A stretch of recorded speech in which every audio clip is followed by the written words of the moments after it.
In 2013, I found out that I was pregnant.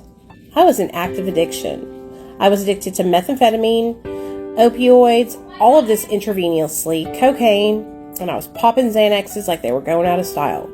I tried to get sober and stay sober throughout my pregnancy, but I was really only able to manage to stop doing like opiates and benzos, and I continued struggling throughout the whole 9 months of my pregnancy with my methamphetamine addiction. July 3rd morning at 5 a.m., I started to have some really bad pains in my lower back. And by July 4th, I was giving birth to my son, Nathaniel Alexander Nudre. I told you guys, he had a perfectly round head. I was under the influence when I gave birth to my son, but by the grace of God and what I truly believe to be a miracle, my son was born with imperfect health. They never said anything to us about him having drugs in his system or anything, and 2 days later, I left the hospital with my son in tow.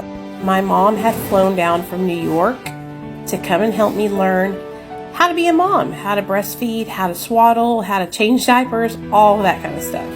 And Neil and I lived with my mother and father-in-law. So we had all the support in the world, but we didn't have recovery support, and we didn't know how to stay sober.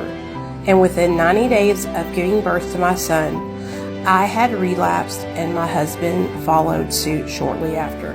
For the next year, we raised a healthy, happy baby. We lived with my mother and father-in-law. My son was never in harm's way, but we were both not as present as we should be because we were under the influence. 1 year after I gave birth to my son, my best friend, Tara, and the person who I used drugs with, Tara, we used together, called CPS on me, and my world came crumbling down. They took our son from us and didn't even give us a chance. So I put myself in treatment right away. While I was in treatment, I fought tooth and nail, and I got out after 30 days, got on MAT, so did my husband, and the rest is history. We got custody of our son back within 1 year, and our case was closed. It was the hardest year of my life being separated from my son, and I wouldn't wish it upon my worst enemy. Now Nathaniel, look how cute he is almost 9 years old, and we've had custody of our son back for like 8 years. But I just have to show you guys, like, if I can go through all that and get sober and stay sober, then so can you. Anything that you put your mind to is possible.